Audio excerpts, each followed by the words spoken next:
السلام علیکم ورحمۃ اللہ وبرکاتہ۔ میرے پیارے آقا صلی اللہ تعالیٰ علیہ وسلم کے پیارے دیوانوں، آئیے ہم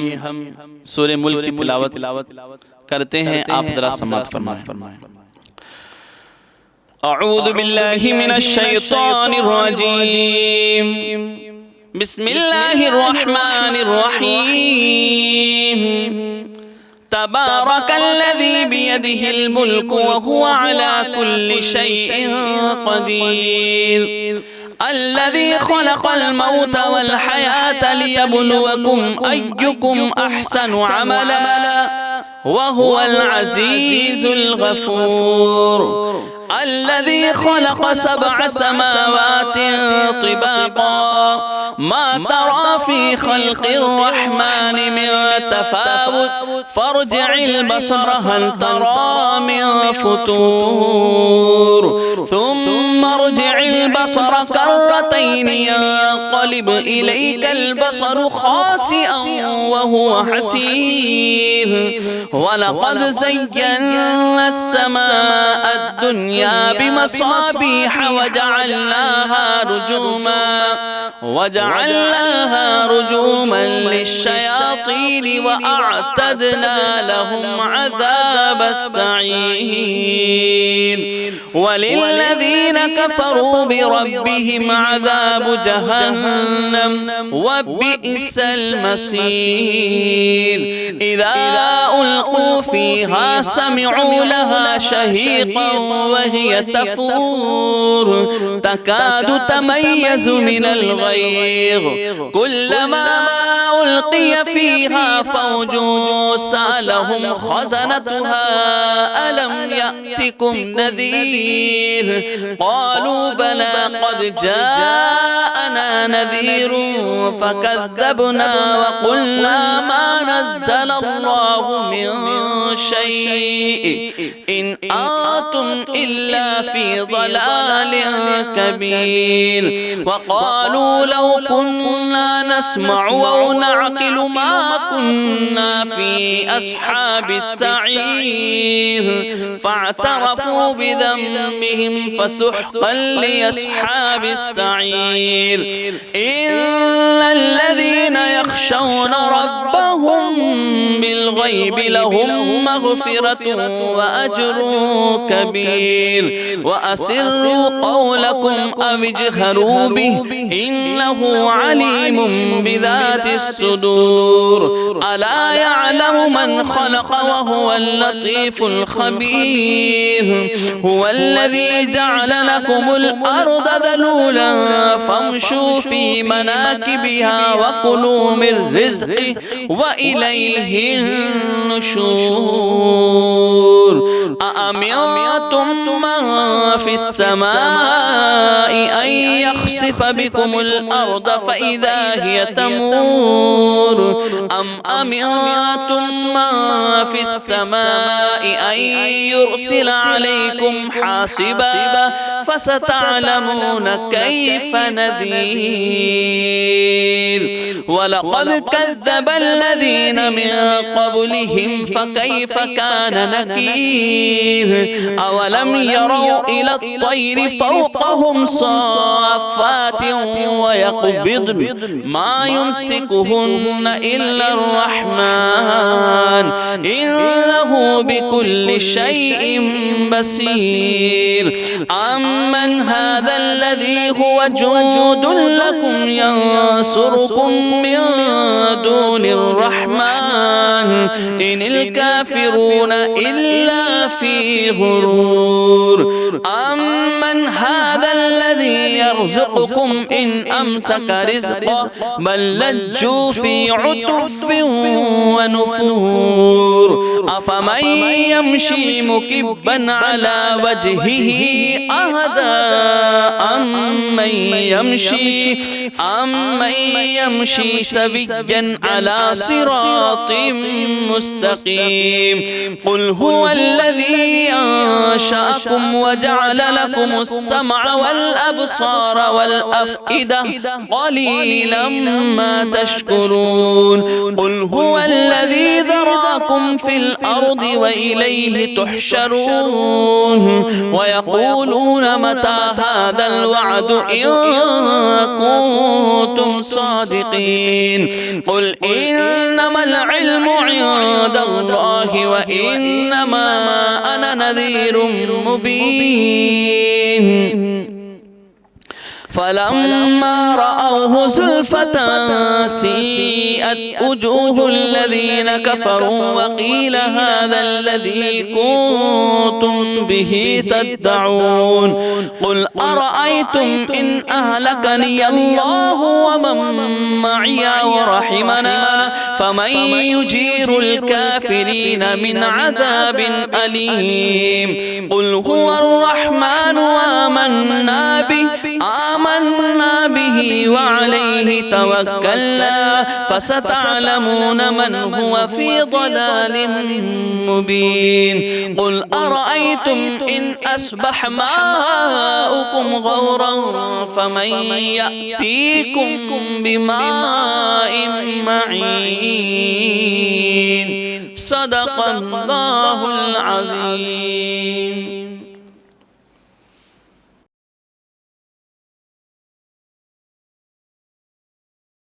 صلی اللہ علیک یا رسول اللہ وسلم علیک یا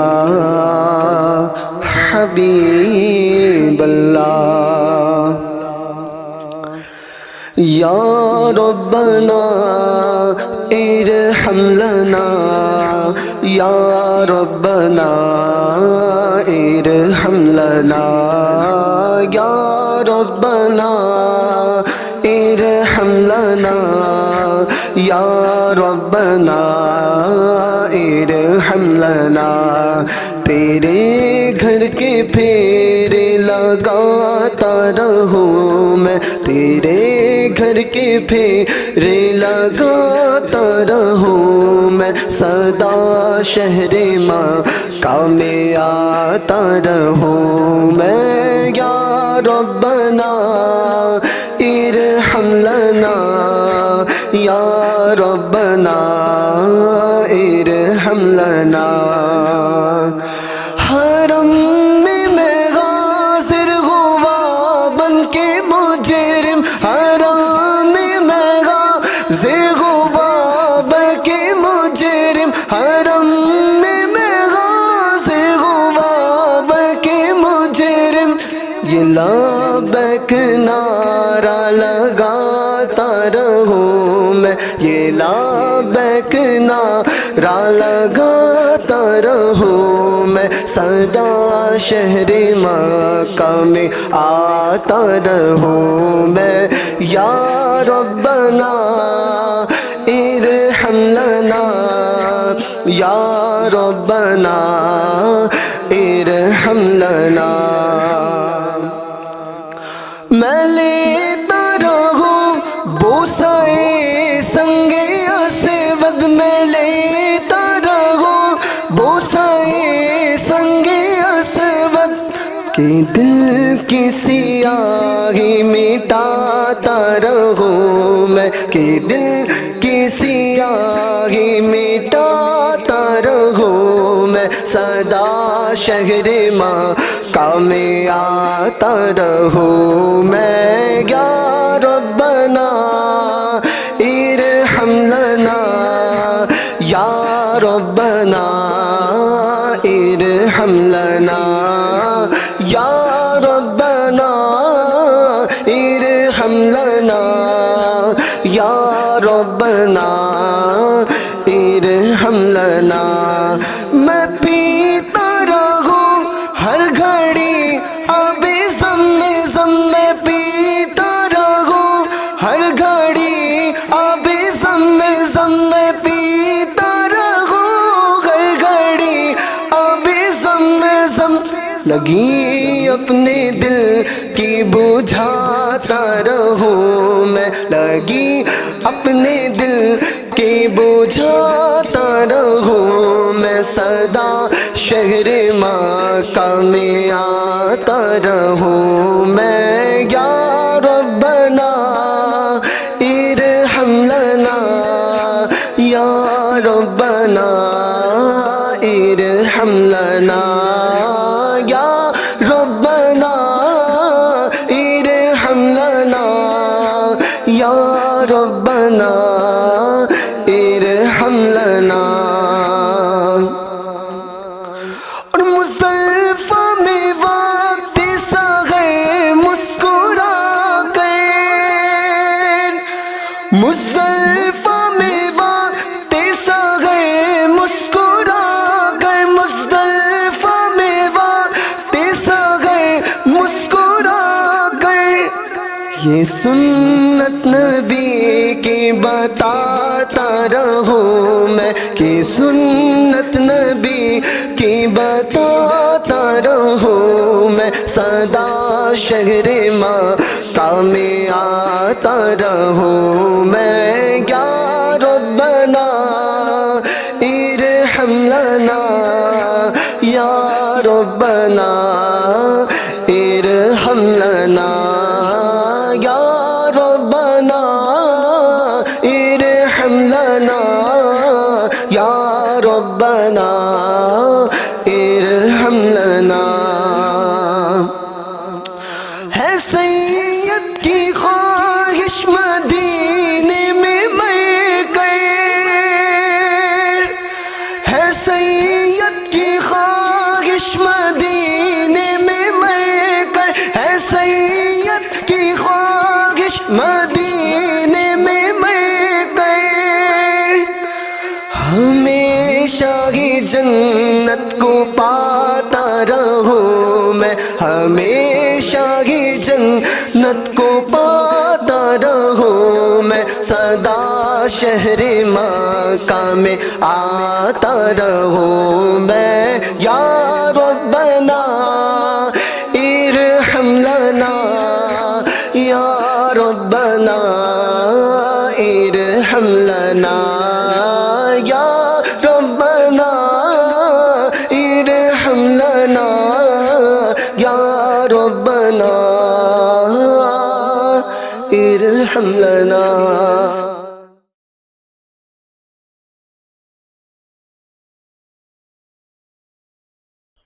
السلام علیکم ورحمۃ اللہ وبرکاتہ، نحمدہ ونصلی علی رسولہ الکریم، وبعد، فاعوذ باللہ من الشیطان الرجیم، بسم اللہ الرحمن الرحیم، الصلاۃ والسلام علیک یا رسول اللہ، وعلی آلک واصحابک یا حبیب اللہ، صلی اللہ تعالی علیہ وسلم۔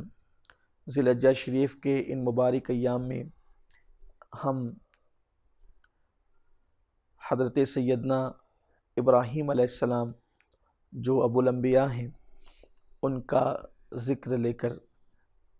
حاضر ہیں۔ اللہ تعالی ہماری اور آپ کی حاضری کو قبول فرمائے۔ اس سے پہلے کی نشست میں ابراہیم علیہ السلام کے متعلق جو باتیں عرض کی گئی تھی، اس کے آگے سے اب ذکر کیا جاتا ہے۔ ابراہیم علیہ السلام جب آگ سے باہر تشریف لائے، وہ پھر آپ نے جو ہے وہ ارادہ کیا کہ اب آپ نے یہاں نہیں رہنا، اور آپ نے ہجرت کر کے جو ہے وہ چلے جانا ہے۔ حضرت ابراہیم علیہ السلام اپنی اہلیہ حضرت سارہ رضی اللہ تعالی عنہا کو ساتھ لے کر کے ہجرت کے لیے روانہ ہوئے۔ جب آپ ہجرت کے لیے روانہ ہوئے تو آپ کو پتہ چلا کہ راستے میں ایک ظالم بادشاہ رہتا ہے، اور وہ جو ہے میاں بیوی اگر ساتھ جا رہے ہوں یا ساتھ ہوں تو بیوی کو چھین لیتا ہے اور اپنے حرم میں رکھتا ہے۔ ابراہیم علیہ السلام کو جب یہ بات پتہ چلی تو یہ بھی بتایا گیا کہ اگر ساتھ میں بہن ہو تو پھر ان کو ایسا نہیں کیا جاتا۔ ابراہیم علیہ السلام سے جب اس کے سپاہیوں نے پوچھا کہ یہ کون ہے، تو آپ نے یہ مراد لے کر کہ یہ دینی بہن ہے، کیونکہ اس وقت تو روئے زمین پر حضرت ابراہیم علیہ السلام جو ہجرت کر کے جا رہے تھے تو آپ کی بیوی آپ کے ساتھ تھی اور وہ آپ پر ایمان لائی تھی، تو اس اعتبار سے وہ دینی بہن کا درجہ رکھتی تھی۔ تو حضرت ابراہیم علیہ السلام سے جب انہوں نے پوچھا تو آپ نے فرمایا کہ یہ میری بہن ہے، اور مراد لیا کہ دینی بہن ہے۔ ظاہر سی بات ہے کہ دینی بہن جو ہے وہ جتنے بھی مسلمان ہیں تو اب ان مسلمانوں کی جو جتنی مسلمان بہنیں ہیں وہ سب مذہبی اعتبار سے دینی اعتبار سے بہن ہوتی ہیں، اور اسی طرح سے جو ہے وہ جتنے مرد ہیں تو وہ دینی بھائی ہوتے ہیں۔ یہ ہر عقل مند اور ہر عام مسلمان بھی اس کو اچھی طرح سے جانتا ہے۔ لیکن ان ظالموں نے حضرت سارہ رضی اللہ تعالیٰ عنہ جو بہت حسین و جمیل تھی اور بہت خوبصورت تھی، بادشاہ کو خوش کرنے کے لیے تب بھی وہ اٹھا کر جو ہے وہ حضرت سارہ رضی اللہ تعالیٰ عنہ کو پکڑ کر لے کر کے چلے گئے۔ ابراہیم علیہ السلام مصروف دعا ہوئے، حفاظت کے لیے آپ دعا کرنے لگے۔ جب وہاں گئے بادشاہ نے حسن و جمال دیکھا تو آپ پر دست درازی کرنے کی ناپاک جسارت کی۔ جیسے اس بدبخت نے حضرت سارہ رضی اللہ تعالیٰ عنہ کی طرف ہاتھ بڑھایا تو اس کے ہاتھ مفلوج ہو گیا، اس کے ہاتھ میں فالج ہو گیا اور اس کے پورے جسم پر کپ کپی طاری ہو گئی۔ یہ منظر دیکھ کر کے اس نے فوری طور پہ معافی چاہی اور حضرت سارہ سے کہا کہ مجھے معاف کر دو، آپ بہت مقبول ہیں اور آپ جو ہے وہ بڑی عظیم ہیں، اور میں نے آپ کے ساتھ غلطی کا ارادہ کیا، اس لیے آئندہ ایسا نہیں کروں گا۔ آپ نے دعا کی تو اس کے ہاتھ اچھے ہو گئے، وہ اپنی اصل حالت پہ لوٹ آیا۔ لیکن اس بدبخت نے پھر دوبارہ جو ہے وہ یہ جسارت کرنے کی کوشش کی تو پہلے کے مقابلے میں اب اور زیادہ اس کو تکلیف بڑھی۔ اس نے بہت معافی چاہی، آپ نے پھر دعا کی اور وہ اچھا ہو گیا۔ تو اس نے کہا اے خاتون، جیسے تم پر دست درازی کرنے کی کوشش کی گئی تھی اور میری یہ حالت ہوئی تھی، ایسی ایک عورت اور بھی ہے میرے پاس موجود ہے، اور وہ جو ہے وہ شام کے بادشاہ کی بیٹی ہے، بڑی خوبصورت اور حسین و جمیل ہے۔ جب اس پر بھی دست درازی کرنے کی کوشش کی گئی تو کر نہ سکا اور میرے ہاتھوں کو تکلیف ہوئی تھی، میں نے اس کو قید میں رکھا ہے۔ تو چونکہ وہ اور تم، مجھے ایسا لگتا ہو کہ تم دونوں انسان نہیں بلکہ جنات ہو، تو میں اس کو بھی تمہارے ساتھ کرتا ہوں، تم اس کو بھی لے کر کے جاؤ۔ تو اس طرح سے حضرت ہاجرہ حضرت سارہ کے ساتھ کر دیا۔ جب ابراہیم علیہ السلام حضرت سارہ کے ساتھ حضرت ہاجرہ کو آتے دیکھا تو آپ خوش ہو گئے اور آپ نے پوچھا کہ ماجرہ کیا ہے، انہوں نے پوری تفصیل بتائی۔ پھر حضرت ہاجرہ کا تعارف کرایا، شام کے بادشاہ کی بیٹی ہے، اسے بھی قید کر کے رکھا تھا اور اس کے ساتھ بھی دست درازی کی تو یہ حالات ہوئے۔ اس وقت تک حضرت ابراہیم علیہ السلام کے یہاں اولاد نہیں تھی۔ حضرت سارہ رضی اللہ تعالی عنہا نے خود عرض کیا کہ ہمارے یہاں کوئی اولاد نہیں ہے، اگر آپ ہاجرہ کے ساتھ نکاح کر لیں تو اللہ آپ کو اولاد عطا فرمائیں۔ حضرت ابراہیم علیہ السلام نے حضرت ہاجرہ رضی اللہ تعالیٰ عنہ کے ساتھ نکاح فرمایا، اور نکاح فرمایا تو اللہ تبارک و تعالیٰ نے حضرت سیدہ ہاجرہ رضی اللہ تعالیٰ عنہ کے بطن سے حضرت ابراہیم علیہ السلام کو حسین و جمیل اور خوبصورت بیٹا حضرت اسماعیل علیہ السلام کی شکل میں عطا فرمایا۔ لیکن اب چونکہ عورتوں کی یہ عادت ہوتی ہے کہ عورتوں کے دل و دماغ میں شوہر کی اتنی محبت ہوتی ہے کہ عورتیں سب کچھ گوارا کرتی ہے لیکن شوہر میں شرکت کو گوارا نہیں کرتی۔ حالانکہ یہ کوئی بری چیز نہیں ہے، اگر یہ حسد کی بنیاد پر نہ ہو، صرف شوہر کی محبت کی بنیاد پر ہو، غیرت کی بنیاد پر ہو تو اچھی چیز ہے۔ حضرت سارہ کا یہ جو فعل تھا غیرت کا، وہ حسد کی بنیاد پہ نہیں تھا بلکہ شوہر کی محبت کی بنیاد پہ تھا۔ چونکہ ظاہر سی بات ہے حضرت ہاجرہ ماں بن گئی تھی تو توجہ کچھ ان کی طرف طبعی میلان کچھ زیادہ ہونے لگا تھا، بتقاضۂ بشریت بیٹے کی ولادت ہو گئی تھی۔ تو حضرت سارہ رضی اللہ تعالیٰ عنہ نے کہا کہ میں یہ چاہتی ہوں کہ اس خاتون کو اب آپ اپنے گھر نہ رکھیں، اس کو کہیں ایسی جگہ چھوڑ آئیں جہاں میں اس کے متعلق کوئی خبر نہ سن سکوں۔ حضرت ابراہیم علیہ السلام تردد میں پڑ گئے اور آپ نے سوچا کہ یہ کیسے ہو سکتا ہے۔ بالآخر اللہ کا حکم آیا کہ ابراہیم سارا جو کہتی ہے وہی ہماری مرضی ہے، اور ہاجرہ کو آپ وادی غیر ذی زرع میں چھوڑ آئیں۔ یہ ابراہیم علیہ السلام کا امتحان تھا۔ برسوں بعد جہاں اولاد اللہ نے عطا کی، بیٹا دیا، وہ بھی اتنا خوبصورت اسماعیل علیہ السلام جیسا بیٹا، اور اب حکم ہو رہا ہے کہ اس شیر خوار بچے کو اور اس کی ماں کو وادی غیر ذی زرع میں چھوڑا ہو، جسے آج کل ہم مکۃ المکرمہ کہتے ہیں۔ کہاں ملک شام اور کہاں مکۃ المکرمہ، اللہ اکبر، 1 مہینے کی مسافت، اور حکم ہوتا ہے کہ وہاں چھوڑا ہو۔ گویا کہ قدرت کا حکم ہو رہا ہے۔ حضرت ابراہیم علیہ السلام اللہ کے حکم پر اپنے شیر خوار اکلوتے بیٹے کو اور اپنی بیوی سیدہ ہاجرہ کو اس وادی غیر ذی زرع کی طرف لے جاتے ہیں، اور جہاں آج کل مکۃ المکرمہ ہے اور خانہ کعبہ ہے، اور وہاں لے جا کر کے کھجوروں کی ایک تھیلی دیتے ہیں اور پانی کا مشکیزہ دیتے ہیں، اور ایک ٹیلے کے پاس اس کے سائے میں بٹھا دیتے ہیں، اور بٹھا کر کے آپ چل پڑتے ہیں۔ حضرت ہاجرہ رضی اللہ تعالیٰ عنہ گود میں بچے کو لیتی ہے اور پیچھے پیچھے چلنے لگتی ہے،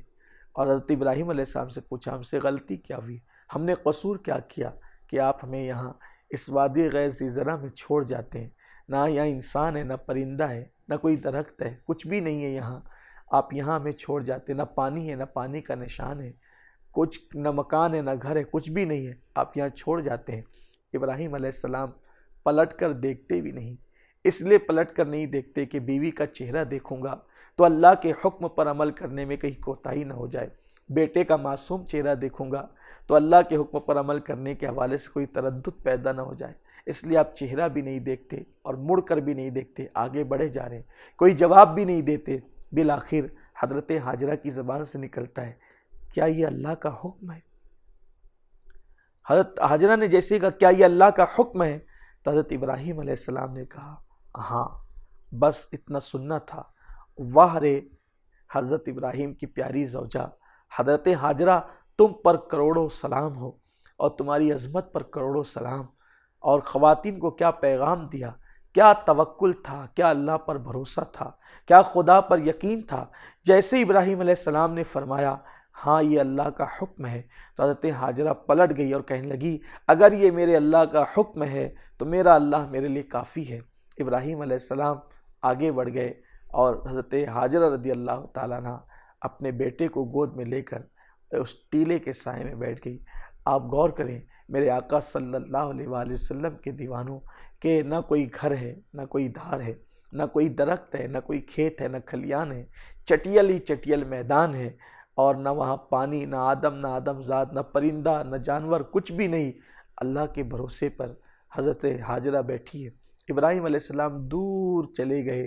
جہاں سے حضرت ہاجرہ اور حضرت اسماعیل نظر نہیں آ سکتے تھے بظاہر، اور پھر آپ نے اس طرف رخ کیا اور اللہ کی بارگاہ میں دعا کیا، اے اللہ میں نے اپنے گھر والوں کو تیرے بھروسے پہ چھوڑا ہے، مولا اس بستی کو آباد کر دے، اور اللہ انہیں رزق عطا فرما پھلوں کے ذریعے سے، پھلوں کے ذریعے سے اللہ رزق عطا فرما، اس بستی کو آباد کر دے، لوگوں کی توجہ کو اس جانب مائل کر دے، تاکہ لوگ جیسے پرندے اپنے گھونسلوں کی طرف آتے ہیں اسی طریقے سے لوگ اس بستی کی طرف مائل ہو رہے ہیں۔ یہ دعا ابراہیم ہے کہ مکۃ المکرمہ میں آج بھی ہر موسم کا پھل، آج بھی ہر موسم کا پھل جو ہے وہ ہر سال بھر میں ہمیشہ آپ کو ملے گا۔ موسمی پھل بھی آپ کو وہاں پر سال بھر ملیں گے، غیر موسمی پھل بھی آپ کو وہاں سال بھر ملیں گے، اور وہاں پھلوں کی لذت کچھ عجیب ہے، کچھ الگ ہی ہے۔ یہ دعا ابراہیم کی برکت ہے، ایک بات۔ دوسری بات، مولا لوگ یہاں جوک در جوک آئیں، جیسے پرندے اپنے گھونسلوں کی طرف آتے ہیں ویسے آئیں۔ کیا آپ نہیں دیکھتے کہ جب لوگ اترتے ہیں تو لبیک پڑھتے ہوئے ایک لباس میں آتے ہیں، جھنڈ کا جھنڈ بنا کر، قافلے کے قافلے بنا کر؟ یہ بھی دعا ابراہیم کا اثر ہے، اور اللہ اکبر، وہاں کا لطف ہی الگ ہے۔ یہاں ایک بات اور عرض کر دوں جو بعض مفسرین نے لکھا ہے، چونکہ وہاں جو تھا وہ پورا چٹیل میدان تھا، وادی غیر ذی زرع تھی، تو حضرت ابراہیم علیہ السلام نے جب دعا کی کہ اللہ یہاں میرے آل اولاد کو رزق عطا فرما، انہیں روزی عطا فرما پھلوں سے، تو چونکہ وہ پورا علاقہ ریگستان ہے، پورا علاقہ چٹیل میدان ہے، تو اس وقت اللہ نے جبریل علیہ السلام کو حکم دیا کہ ملک شام سے ایک جو ہے وہ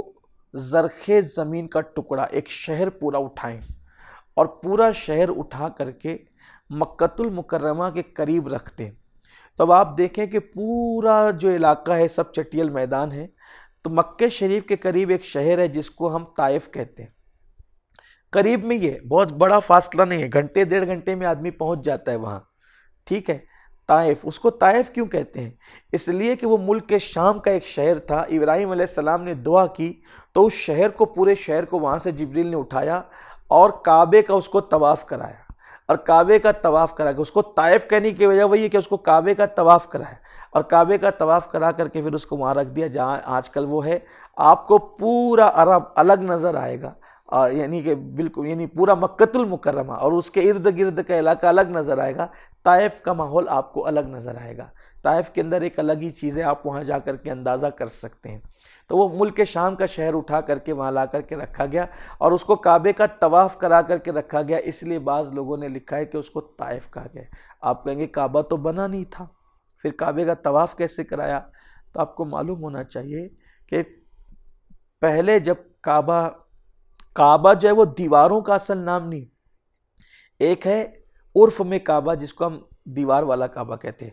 اور ایک ہے حقیقت کعبہ کی حقیقت۔ تو وہ جو کعبہ کی حقیقت ہے نا، تو وہ زمین کا وہ ٹکڑا ہے جس پر کعبۃ اللہ شریف بنا ہوا ہے، اور وہ نیچے نیچے نیچے تحت الثری تک، اور اوپر اوپر اوپر اوپر بیت المعمور تک، یعنی عرش اعظم تک جو ہے وہ کعبہ۔ اسی لیے آپ دیکھیں گے کہ کعبہ جو ہے وہ کتنے فٹ کا ہے، لیکن اس کے اوپر خود مکۃ المکرمہ میں اس کے ارد گرد کتنی بلڈنگیں بنی ہوئی ہیں۔ تو جب وہ لوگ سجدہ کرتے ہیں تو وہاں تک تو کعبے کی دیواریں نہیں ہیں نا، فضا میں تو کعبے کی دیواریں نہیں ہیں نا۔ ہاں، کبھی کبھی 36 ہزار فٹ جو ہے وہ اوپر اڑ کر کے آدمی فلائٹوں کے اندر نماز پڑھتا ہے، تو اتنا اونچا تو کعبہ نہیں ہے نا، لیکن رخ کعبے کی طرف ہوتا ہے۔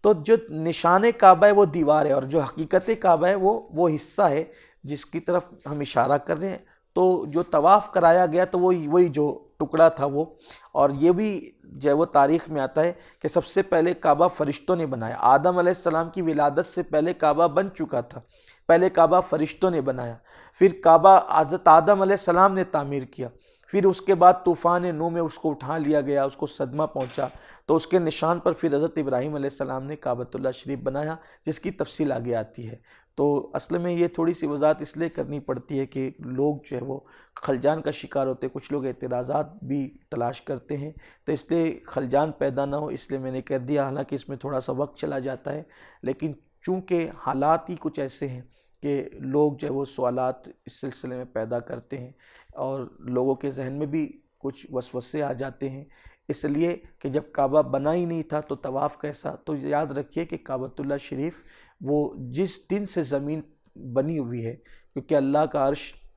پہلے پانی پر تھا، جب اللہ نے زمین بنانا چاہا تو زمین کے جو اس پانی سے جھاگ اٹھی، اور جھاگ وہیں سے اٹھی جہاں آج کل کعبہ ہے، وہ زمین کا سینٹر پوائنٹ ہے اور زمین کا مرکزی جگہ وہی ہے، تو وہاں سے جھاگ اٹھے، وہ جھاگ پھیلتی چلی گئی، جہاں جہاں تک جھاگ پھیلی وہ زمین ہو گئی، اور باقی پانی تو پانی ہی رہا، پھر پانی ہے۔ اسی لیے زمین جو ہے وہ جس حصے پر ہے وہ زمین ہے، زمین کے نیچے بھی پانی ہے، اور جہاں زمین نہیں ہے تو پھر وہاں پانی ہی پانی ہے۔ تو میرے آقا صلی اللہ علیہ وآلہ وسلم کے دیوانوں ابراہیم علیہ السلام نے دعا فرمائی، تو اس دعا کا اثر آج بھی دیکھنے کو ملتا ہے۔ پھر ابراہیم علیہ السلام حضرت ہاجرہ سے ملاقات کے لیے آتے جاتے رہے، چونکہ حضرت سارہ کی طرف سے انہیں اس کی اجازت تھی، اللہ کا وہ حکم بھی تھا، تو آپ جو ہے وہ آتے تھے، لیکن آپ کا آنا جو ہے وہ مکۃ المکرمہ ہوتا تھا، اور اس کے بعد پھر جب وہ ملاقات کر کے آپ تشریف لے جاتے تھے۔ ادھر جب سیدہ ہاجرہ رضی اللہ تعالیٰ عنہ حضرت اسماعیل علیہ السلام کو لے کر بیٹھی رہی، ایک وقت وہ آیا کہ پھر پانی بھی ختم ہو گیا اور آپ کی دی ہوئے کھجوریں بھی ختم ہو گئی۔ اب حضرت سیدہ ہاجرہ بھوکی تھی، پیاسی بھی تھی، اور بھوک اور پیاس کی وجہ سے دودھ سینے کا خشک ہو چکا تھا۔ حضرت سیدنا اسماعیل علیہ السلام جو ہے وہ بے چین اور بے قرار ہو کر کے بھوک کی وجہ سے رونے لگے۔ حضرت سیدہ ہاجرہ رضی اللہ تعالیٰ عنہ ایک ٹیلے کے سائے میں حضرت اسماعیل علیہ السلام کو لٹا کر پانی کی تلاش میں نکلی، اور جب پانی کی تلاش میں آپ نکلی ہیں تو اس وقت حضرت سیدہ ہاجرہ کبھی صفا کی طرف جاتی، کبھی مروہ کی طرف جاتی، اور پھر 7 چکر آپ نے لگائے۔ بالآخر آپ نے دیکھا کہ اسماعیل علیہ السلام جہاں پر ایڑیاں رگڑتے ہیں اور وہاں سے پانی کا چشمہ جاری ہوتا ہے۔ بعض روایت میں یہ بھی آتا ہے کہ جہاں اسماعیل علیہ السلام نے ایڑیاں رگڑی وہاں فرشتے نے اپنا پر مارا اور وہاں سے پانی کا چشمہ جاری ہو گیا۔ پانی کا چشمہ دیکھ کر آپ خوش ہوئی اور آپ نے سوچا کہ کہیں یہ پانی پھیل نہ جائے، تو آپ نے جو ہے وہ اس کے ارد گرد جو ہے وہ تھوڑی سی مٹی لگا دی، اور آپ نے اس کو فرمایا زم زم اے پانی ٹھہر ٹھہر، اور پھر اس کے بعد آپ نے پانی لیا، پانی پیا، اپنے شہزادے کو پانی پلایا،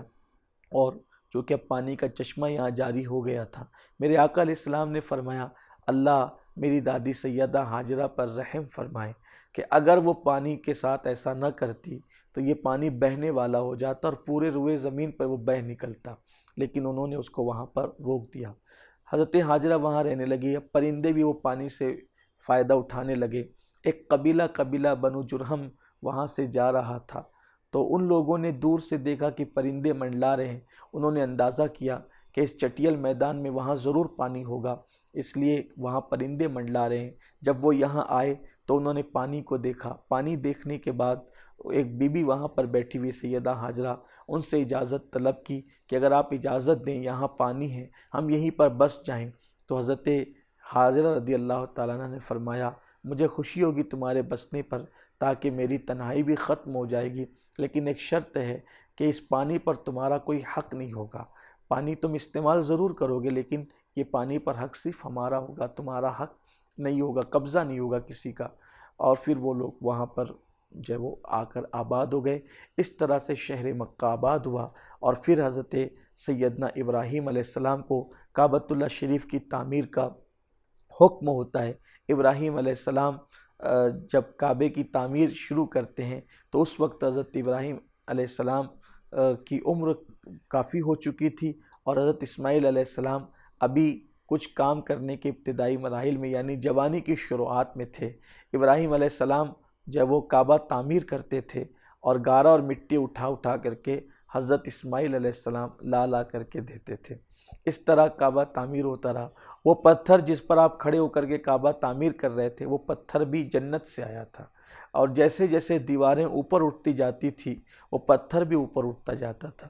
حجر اسود کی بات آئی تو حجر اسود کے متعلق بعض سیرت نگاروں نے اور مورخین نے یہ لکھا ہے کہ جب حضرت سیدنا ابراہیم علیہ السلام جو ہے وہ ایک ایسے پتھر کی تلاش میں تھے کہ جو پتھر وہ کعبۃ اللہ شریف میں خصوصی طور پہ رکھیں، تو آپ جب وہ پتھر ڈھونڈتے تھے تو اللہ تعالیٰ نے آپ تک وہ پتھر پہنچایا جو حضرت آدم علیہ السلام جنت سے لائے تھے، اور وہ پتھر اس وقت ہند میں موجود تھا، ہندوستان کے اندر۔ پھر وہ پتھر جو ہے وہ حضرت ابراہیم علیہ السلام تک پہنچایا گیا، اور آپ نے وہ پتھر جو ہے کعبۃ اللہ شریف کی گود میں رکھا، جسے ہم حجر اسود کہتے ہیں۔ جب اس کو حجر اسود کی گود میں رکھا گیا تو وہ اتنا چمکدار تھا کہ اس کی روشنی اتنی دور تک پھیلتی تھی جہاں تک آج کل حدود حرم ہے، یہی بتایا جاتا ہے۔ لیکن جب وہ پتھر کو جب لوگ چومتے رہے تو وہ لوگوں کے گناہوں کو جذب کرتا رہا، اور اپنا نور اور اپنی روشنی جو ہے وہ دوسروں کو دیتا رہا، تو گناہوں کے اثرات سے وہ پتھر سیاہ ہو گیا ہے، اسی لیے اب اس کو حجر اسود کہا جاتا ہے۔ کتنی حیرت کی بات ہے، جنت کے پتھر پر اگر گناہ کے اثرات پڑ جائیں تو وہ سیاہ ہو جاتا ہے، اگر ہمارے دلوں پہ گناہ کے اثرات پڑیں تو ہمارے دلوں کی سیاہی کا حال کیا ہوگا۔ وہ پتھر جنتی ہے لیکن چونکہ وہ جذب کرتا ہے گناہوں کو، اس لیے وہ حجر اسود کہلا رہا ہے۔ اللہ تعالیٰ ہم سب کے حال پہ رحم فرمائے۔ تو عرض یہ کر رہا تھا کہ آپ نے پھر کعبۃ اللہ شریف کی تعمیر کی، اور جب کعبہ تعمیر کیا تو آپ یہ کہتے رہے کہ اے اللہ ہمارے اس کام کو قبول فرما، ربنا تقبل منا انک انت السمیع العلیم، یہ آپ دعا کرتے تھے اور کعبۃ اللہ شریف تعمیر کرتے تھے۔ اس طرح سے کعبۃ اللہ شریف کی آپ نے تعمیر فرمائی یہ تعمیر سیرت نگار اور مورخین کے نزدیک تیسری تعمیر تھی۔ پہلی تعمیر فرشتوں کی، دوسری تعمیر آدم علیہ السلام کی، اور تیسری تعمیر حضرت ابراہیم علیہ السلام کی۔ ابراہیم علیہ السلام کی جو تعمیر تھی وہ اسی نشانات پر تھی جو پہلے کعبہ تعمیر کیا گیا تھا۔ چونکہ حضرت ابراہیم علیہ السلام چاہتے تھے کعبہ تعمیر کرنا، اور فرشتہ آیا اور اس نے اپنا پر مارا۔ جب فرشتے نے پر مارا تو وہ جو پچھلی بنیادیں تھی جو بالکل ختم ہو چکی تھی وہ بنیادیں ظاہر ہو گئی، اور انہی بنیادوں پر حضرت ابراہیم علیہ السلام نے کعبۃ اللہ شریف کی تعمیر فرمائی۔ آپ نے کعبۃ اللہ شریف کی تعمیر کی، آپ کا آنا جانا رہا، بلکہ حضرت حاجرہ کے وصال کے بعد بھی آپ آتے جاتے رہے، آپ مکے میں مقیم نہیں ہوئے، آپ کا آنا جانا رہا۔ بلکہ کبھی تو ایسے موقع پر بھی آپ تشریف لائے کہ حضرت اسماعیل علیہ السلام بھی گھر نہیں تھے۔ بڑا مشہور واقعہ ہے کہ قبیلہ بنو جرہم کے اندر حضرت ابراہیم علیہ السلام کی اہلیہ سیدہ حاجرہ کے حکم سے حضرت اسماعیل علیہ السلام کی شادی ہوئی، اور جب آپ ملنے کے لیے تشریف لائے تو اس وقت تو گھر میں اسماعیل علیہ السلام نہیں تھے۔ آپ نے پوچھا کہ تمہارے شوہر کہاں ہیں؟ تو کہا وہ جنگل گئے کسی کام سے۔ تو کہا تمہارا کیا حال ہے؟ کہا حالات اچھے نہیں، بڑی پریشانی ہے، بڑی تکلیف ہے، بڑی مصیبت ہے۔ کہا آئیں گے تو میرا سلام کہنا، اور کہنا کہ گھر کی چوکھٹ اچھی نہیں ہے، گھر کی چوکھٹ بدل دی جائے۔ جب اسماعیل علیہ السلام آئے تو اپنے بابا کی خوشبو پائی۔ اب چونکہ آپ جوان ہو چکے تھے، شادی شدہ ہو چکے تھے، خوشبو پائی، اور آپ نے پھر جو ہے وہ فرمایا کہ کوئی آئے تھے؟ کہا ہاں ایک بزرگ آئے تھے، سفید ریش تھی، سفید داڑھی تھی، سفید زلفیں تھی، بال تھے۔ حضرت ابراہیم علیہ السلام سے پہلے کے لوگوں کے بال کبھی سفید نہیں ہوئے، سب سے پہلے سفید بال حضرت ابراہیم علیہ السلام ہی کے ہوئے ہیں۔ جب آپ کے بال سفید ہونا شروع ہوئے تو آپ نے پوچھا اللہ یہ کیا ہے؟ تو اللہ تعالیٰ نے ارشاد فرمایا کہ یہ بزرگی ہے، میرا نور ہے۔ تو آپ نے عرض کی مولا جب تیرا نور ہے تو اور زیادہ کر دے، تو اللہ نے جو چند بال سفید تھے وہ سب سفید کر دیے۔ تو سب سے پہلے یہ بھی ہمارے نوجوانوں کے نالج میں ہونا چاہیے، سب سے پہلے ختنہ ابراہیم علیہ السلام کا ہوا،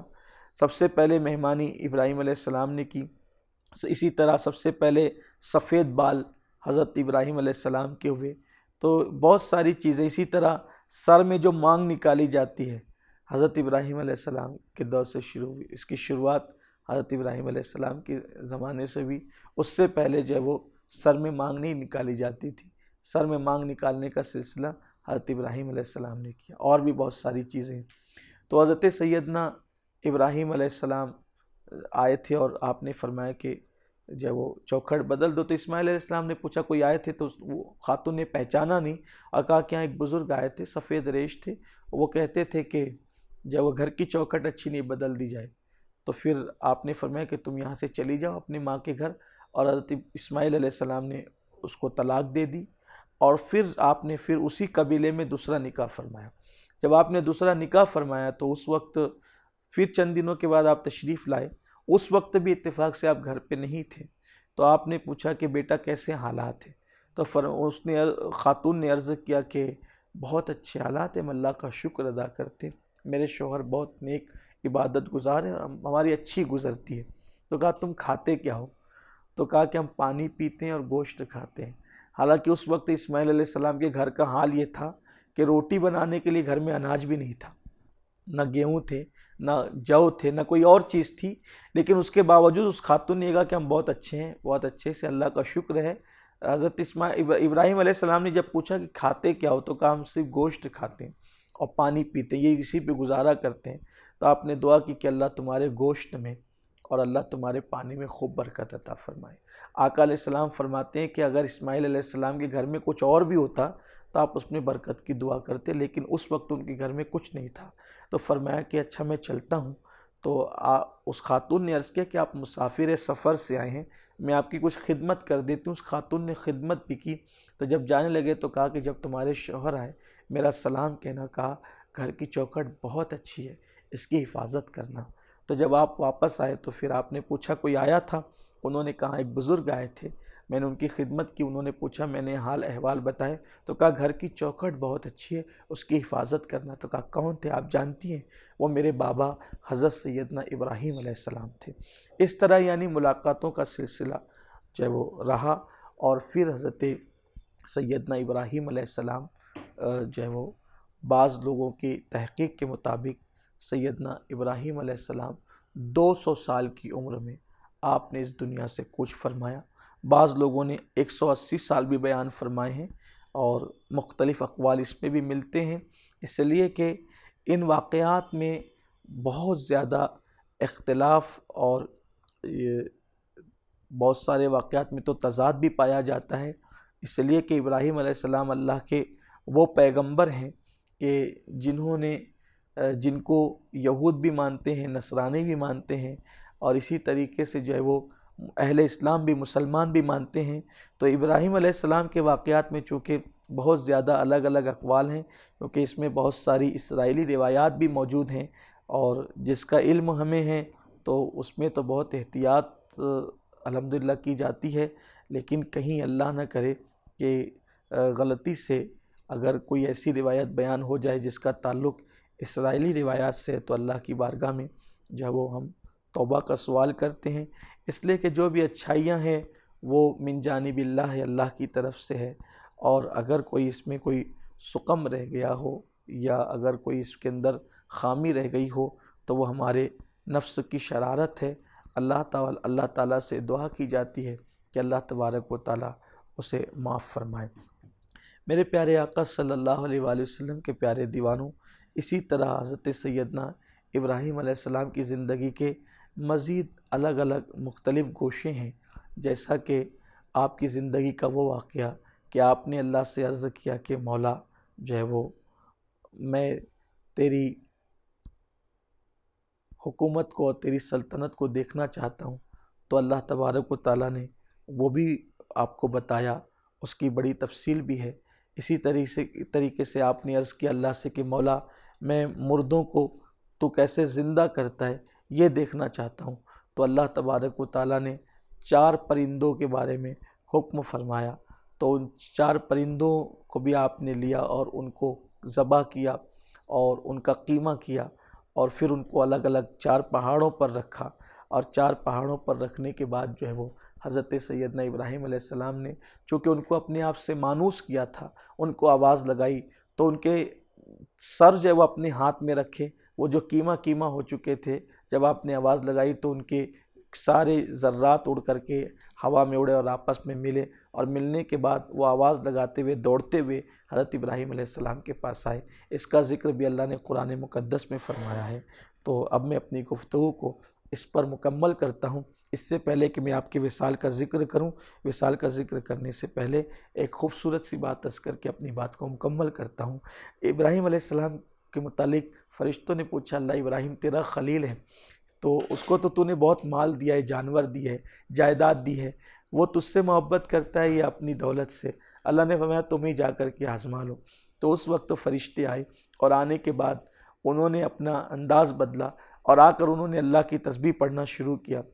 جب وہ تسبیح پڑھ رہے تھے، ابراہیم علیہ السلام گھر سے باہر آئے اور کہا اے اللہ کے بندو، تم کتنے خوبصورت انداز میں میرے اللہ کی تسبیح پڑھتے ہو، ذرا ایک بار پڑھو نا۔ انہوں نے کہا اگر ہم پڑھیں گے تو آپ کیا دے سکیں گے؟ تو کہا کہ میں اپنی بکریاں جو ہے وہ تمہیں دے دوں گا۔ تو آپ نے وہ بکریاں دے دی، اور بکریاں دے کر کے آپ نے پھر کہا کہ پڑھو، وہ پڑھے، پھر اس کے بعد کہا کہ ایک بار اور سنا دو۔ کہا کہ آپ کیا دو گے؟ کہا جو مویشی ہے وہ بھی دے دوں گا، اور جو مویشی وہ بھی دے دوں گا۔ پھر انہوں نے تسبیح پڑھی، پھر حضرت ابراہیم علیہ السلام نے کہا ایک بار ذرا یہ تسبیح اور پڑھو نا۔ کہا تم نے سارے مویشی تو ہمیں دے دی، اب کیا دو گے؟ تو ابراہیم علیہ السلام نے فرمایا کہ ان مویشیوں کو سنبھالنے کے لیے تمہیں کوئی لگے گا نا آدمی، تو میرے یار کی تسبیح اور اس کا ذکر ایک مرتبہ مجھے اور سنا دو، تو میں تمہارے ساتھ خود چل پڑوں گا ان جانوروں کو چرانے اور سنبھالنے کے لیے۔ وہ فرشتوں کو احساس ہوا کہ مولا یہ تجھ سے کتنی محبت کرتا ہے کہ پہلے تو اپنے جانور دے دیے اور اب ابھی اپنا آپ دینے کے لیے تیار ہے، صرف اس لیے کہ ہم تیری تسبیح پڑھتے ہیں۔ یہ ابراہیم علیہ السلام کی محبت ہے۔ تو حضرت ابراہیم علیہ السلام کا وصال جو ہے وہ 200 سال کی عمر کا بھی قول ہے، 180 سال کی عمر کا بھی قول ہے، 190 سال کی عمر کا بھی قول ہے، 175 سال کی عمر کا بھی قول ہے۔ اس طریقے سے مختلف اقوال ہیں۔ آپ نے جو ہے وہ وصال فرمایا۔ آپ کا وصال جو ہے وہ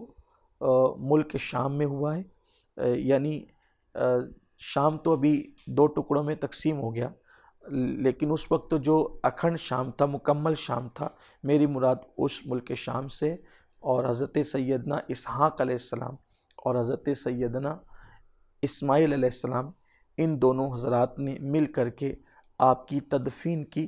اور حضرت سیدہ سارہ رضی اللہ تعالیٰ عنہ ان کے قریب میں آپ جو ہے وہ دفن ہوئے، آپ کو دفن کیا گیا۔ آپ کا مقبرہ کہاں پر ہے پورے یقین کے ساتھ جو ہے وہ نہیں کہہ سکتے، البتہ شہر حبرون جو ہے وہ شہر خلیل کے نام سے یا خلیل کے نام سے مشہور اور معروف ہے، اور یہ بات جو ہے وہ تمام اہل علم کے نزدیک تواتر کے ساتھ چلی آ رہی ہے کہ جو شہر خلیل ہے اسی شہر کے اندر آپ کا مزار پاک ہے، لیکن ہمارے علماء محتاطین یہ کہتے ہیں کہ آپ کا مزار واقعتاً اس مقام پر کہاں ہے تو پورے یقین کے ساتھ اس کی نشاندہی نہیں کی جا سکتی۔ اسی لیے ہمارے بزرگوں نے یہ کہا ہے اور یہ لکھا بھی ہے کہ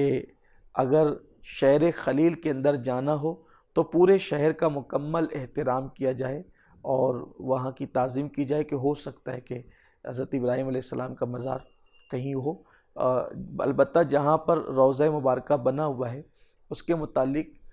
جو ہے وہ لوگ یہ کہتے ہیں کہ وہی روضہ ہے، وہی مزار مبارک ہے، لیکن اس میں بعض محتاطین علماء نے اس پر کچھ گفتگو فرمائی ہے، لیکن یہاں اس کا موقع نہیں ہے، بلکہ ہم لوگ تو اہل محبت ہیں، ہم تو جہاں سے اہل اللہ کی بارگاہ میں نذر اور فاتحہ پیش کریں ہماری پہنچتے، یہ ہمارا عقیدہ ہے۔ جب حضرت اسماعیل علیہ السلام کی عمر جو ہے وہ 7 سال کی ہوئی، اور بعض روایات کے مطابق 13 سال کی، 2 اقوال ملتے ہیں، البتہ چونکہ قرآن مقدس میں عمر کا کوئی تعین نہیں کیا گیا ہے، تو اب میں بھی چاہتا ہوں کہ ہم عمر کا کوئی تعین کیے بغیر ہی گفتگو کریں، کیونکہ اس پہ 2 اقوال ملے، ایک تو 7 سال کی عمر بتائی جاتی ہے اور ایک تو 13 سال کی عمر بتائی جاتی ہے، لیکن قرآن مقدس یہ کہتا ہے کہ جس وقت حضرت سیدنا اسماعیل علیہ السلام اس عمر کو پہنچے کہ آپ جو ہے وہ کچھ کام کر سکتے تھے، یعنی کہ آپ کی عمر کا وہ حصہ جس میں آپ گفتگو کرتے، بات کو سمجھتے اور بات کرتے، یعنی کہ آپ کی عمر کل ملا کر یہی کہ بچپنے کی عمر تھی، اس سے اور زیادہ کی عمر آپ کی نہیں تھی۔ تو حضرت سیدنا ابراہیم علیہ السلام کو خواب کے اندر یہ حکم دیا گیا کہ آپ اپنے اس اکلوتے بیٹے کو ذبح کر دیں۔ اس وقت تک کہ حضرت سیدنا اسحاق علیہ السلام کی ولادت طیبہ نہیں ہوئی تھی، آپ کی اس وقت ولادت نہیں ہوئی تھی اسحاق علیہ السلام کی، اکلوتا بیٹا ہے، بہت دعاؤں کے بعد نصیب ہوا ہے، اور اب خواب میں حکم دیا جا رہا ہے کہ ابراہیم اپنے اس بیٹے کو ہماری راہ میں ذبح کر دیں۔ حضرت ابراہیم علیہ السلام نے یہ خواب جو دیکھا تو وہ تاریخ تھی ذی الحجہ شریف کی 8 تاریخ، وہ 8 تاریخ تھی، تو پورا دن اس میں آپ کا تردد میں گزر گیا۔ حضرت ابراہیم علیہ السلام پورا دن تردد میں گزر گیا کہ کیا کریں، میں نے ایسا خواب دیکھا ہے، یہ خواب ہے یا شیطانی وسوسہ ہے، کیا ہے؟ تو اس وقت حضرت ابراہیم علیہ السلام سوچ میں پڑ گئے، چونکہ وہ سوچ کا دن تھا، تردد کا دن تھا، اس لیے ذی الحجہ کی 8 تاریخ کو یوم ترویہ کہا جاتا ہے، شک کا دن، تردد کا دن، اس کو یوم ترویہ کہتے ہیں۔ پھر آپ نے دوسرے دن بھی خواب دیکھا کہ ہماری راہ میں اپنے اکلوتے بیٹے کو ذبح کر دو، تو حضرت سیدنا ابراہیم علیہ السلام یقین کر گئے کہ یہ شیطانی وسوسہ نہیں ہے بلکہ یہ اللہ کا حکم ہے۔ تو 9 ذی الحجہ کو آپ نے پہچانا اپنے خواب کو کہ یہ سچائی ہے اور یہ حقیقت ہے، اور پھر آپ نے 10 تاریخ کو ذبح کرنے کا پورا فیصلہ کیا، اور 10 تاریخ کو ذی الحجہ شریف کی آپ حضرت ہاجرہ سے یہ کہہ کر کہ میں نے اپنے بیٹے کو کہیں لے جانا ہے، اور آپ ساتھ لے گئے، ساتھ میں رسی بھی رکھی اور چھری بھی رکھی، اور چھری اور رسی لے کر کے آپ جو ہے وہ جب منی کی طرف بڑھے تو راستے میں شیطان حضرت ابراہیم علیہ السلام کے پاس آیا اور آنے کے بعد آپ کو کہا اتنی منت مرادوں سے ایک بیٹا اللہ نے تمہیں عطا فرمایا اور تم اس کو ذبح کر رہے ہو صرف ایک خواب کی بنیاد پہ. تو حضرت ابراہیم علیہ السلام نے جو ہے وہ کنکر اٹھائی اور 7 کنکریاں اس کو ماری، بھاگا. پھر دوسرے مقام پر آیا، پھر اس نے وہی ورغلانے کی کوشش کی، پھر آپ نے وہ کنکریاں اٹھائی، اس کو مارا، پھر وہ بھاگا. تیسرے مقام پر پھر آیا، آپ نے اس کو پھر مارا، کنکروں سے بھاگا. آج بھی سنت ابراہیمی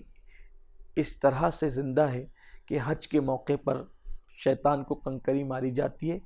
تو جن جگہوں پر اس نے حضرت ابراہیم علیہ السلام کو بہکانے کی کوشش کی تھی ان جگہوں پہ پیلر بنا دیے گئے ہیں اور وہاں پر آج بھی کنکری مار کر سنت ابراہیمی کو زندہ کیا جاتا ہے.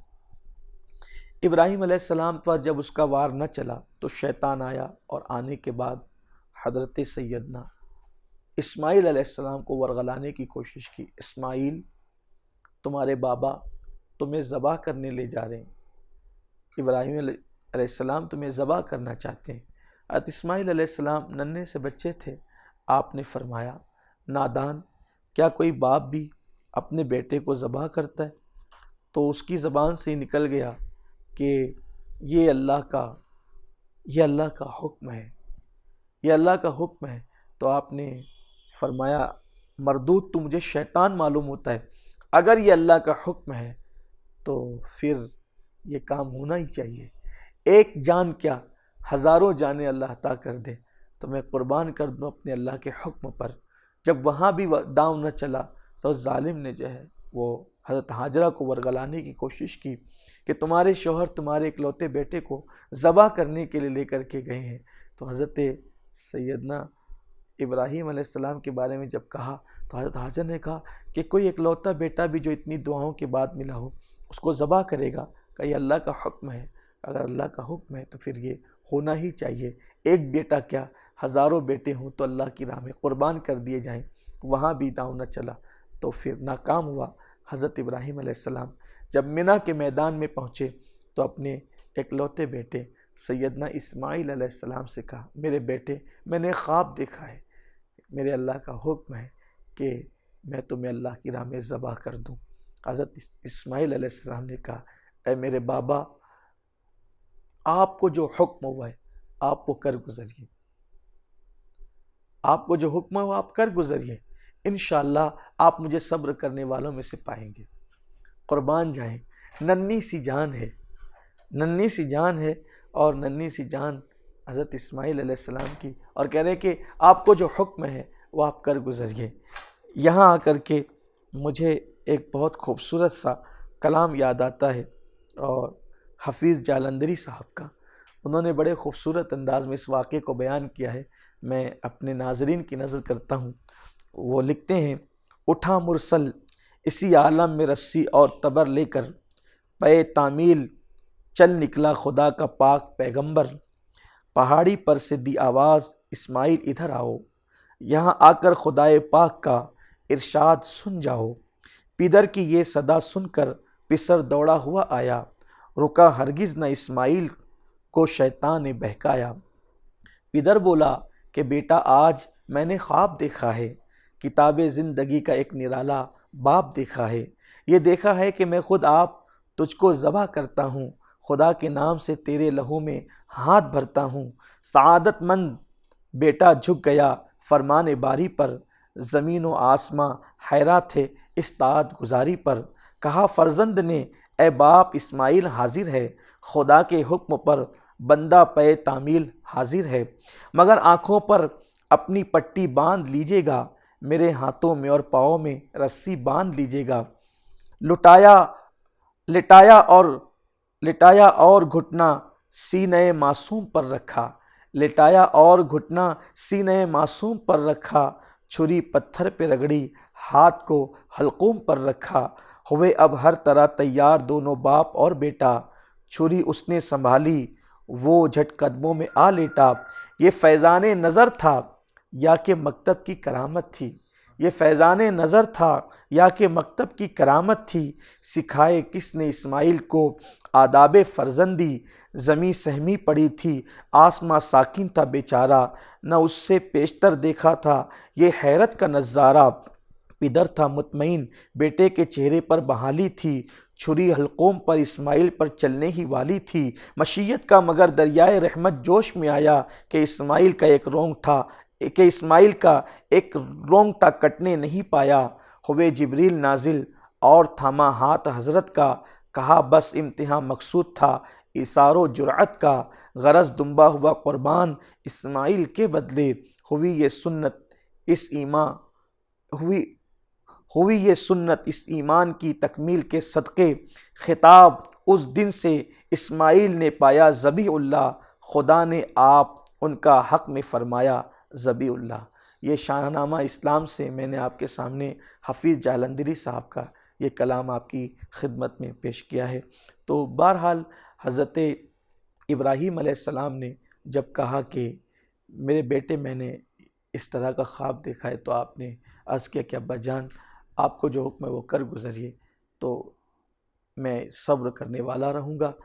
اسماعیل علیہ السلام نے عرض کیا بابا جب آپ مجھے ذبح کرنے والے ہوں تو میرے کچھ معروضات ہیں۔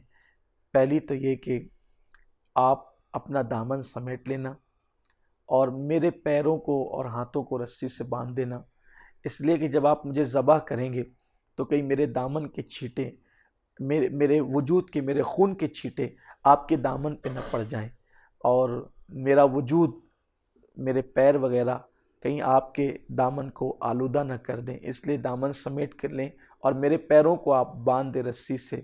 اور آپ مجھے جو ہے وہ منہ کے بل زمین پر لٹا دیں، منہ کے بل مجھے زمین پہ لٹا دیں، تاکہ باپ کی محبت بیٹے کے ساتھ جو ہے وہ اللہ کے حکم پر عمل کرنے میں کہیں رکاوٹ نہ بن جائے۔ اس لیے میری گزارش ہے کہ میرے چہرے کو زمین پر آپ رکھ دیں اور میرا چہرہ آپ نہ دیکھیں، زمین کی طرف میرا چہرہ لٹا دیں، اور پھر کہا کہ چھری تیز کر لینا، کیونکہ موت بڑی سخت ہے اور وہ بڑی سختی سے آتی ہے، چھری تیز رہے گی تو میری روح جلدی سے نکل جائے گی، اور میرا یہ پیرہن میری ماں کو دے دینا کہ جب میری ماں کو میری یاد آئے تو وہ میرا یہ پیرہن دیکھ کر اپنے دل کو تسلی کر لے۔ اور پھر حضرت اسماعیل علیہ السلام کو ابراہیم علیہ السلام نے لٹا دیا زمین پر۔ دنیا نے یہ منظر دیکھا، انی عالم و مالا تعلمون کا راز فرشتوں پر عیاں ہو گیا۔ باپ نے اکلوتے بیٹے کی گردن پہ چھری رکھ دی، اور اس کے بعد جب ادھر چھری چلنے ہی والی تھی، اللہ نے حضرت جبریل سے کہا جبریل جاؤ، اس سے پہلے کہ چھری چلے اسماعیل کو ہٹا کر ان کی جگہ دمبا پیش کر دو۔ اور پھر حضرت جبریل علیہ السلام جنت سے وہ دمبا لے کر تشریف لائے اور حضرت اسماعیل علیہ السلام کو ہٹا کر کے آپ نے جو ہے وہ دمبے کو رکھ دیا۔ جب یہ منظر چھری کا رکھنے والا جبریل علیہ السلام نے دیکھا تو جبریل پکار اٹھے، اللہ اکبر اللہ اکبر، لا الہ الا اللہ واللہ اکبر۔ یہ بات کا حضرت اسماعیل علیہ السلام نے کہا، پہلے جبریل کہہ اٹھے اللہ اکبر، حضرت اسماعیل نے کہا لا الہ الا اللہ واللہ اکبر، پھر حضرت ابراہیم علیہ السلام نے کہا اللہ اکبر وللہ الحمد۔ تو اس طرح سے آج بھی یہ تکبیر تشریق ہو گئی، اللہ اکبر، لا الہ الا اللہ واللہ اکبر وللہ الحمد۔ تو گویا کہ ہم یہ تینوں کی سنت کو ادا کرتے ہیں جب ہم تکبیر تشریق پڑھتے ہیں۔ تو یہ اس کا پس منظر یہ ہے کہ اللہ اکبر جبریل نے کہا، لا الہ الا اللہ واللہ اکبر اسماعیل علیہ السلام نے کہا، اللہ اکبر وللہ الحمد حضرت ابراہیم علیہ السلام نے کہا۔ ابھی چھری چلنے ہی والی تھی، جنت سے دمبا لے کر حضرت جبریل علیہ السلام آئے اور لا کر کے رکھ دیا۔ جب ابراہیم علیہ السلام نے وہ چھری چلائی، چونکہ آپ کو حضرت اسماعیل نے یہ بھی کہا تھا کہ آپ اپنی آنکھوں پہ پٹی باندھ لیں تاکہ بیٹے کی محبت آپ کو رکاوٹ نہ بن سکے۔ جب آنکھ سے پٹی ہٹی تو آپ نے کیا دیکھا؟ اسماعیل علیہ السلام کھڑے مسکرا رہے ہیں، اور حضرت ابراہیم علیہ السلام نے گویا کہ دمبے کو ذبح کر دیا۔ اللہ نے فرمایا ابراہیم تو نے سچ کر دکھایا، اور یہ قربانی بڑی قربانی تھی۔ اللہ نے جب وہ اپنے خلیل کو فرمایا کہ تو نے ہمارے حکم کو سچ کر دکھایا، اور وہ سنت آج تک زندہ ہے حضرت سیدنا ابراہیم علیہ السلام کی۔ میرے آقا نے فرمایا تمہارے باپ ابراہیم علیہ السلام کی سنت ہے یہ قربانی۔ حضرت سیدنا ابراہیم علیہ السلام نے جو ہے بڑی قربانی عطا فرمائی، اور قدم قدم پر اللہ کی محبت کا ثبوت دیا۔ اللہ تعالیٰ سے دعا ہے کہ حضرت سیدنا ابراہیم علیہ السلام کے فیوز و برکات سے اللہ تعالیٰ ہم سب کو مالا مال فرمائے۔ السلام علیکم ورحمۃ اللہ وبرکاتہ۔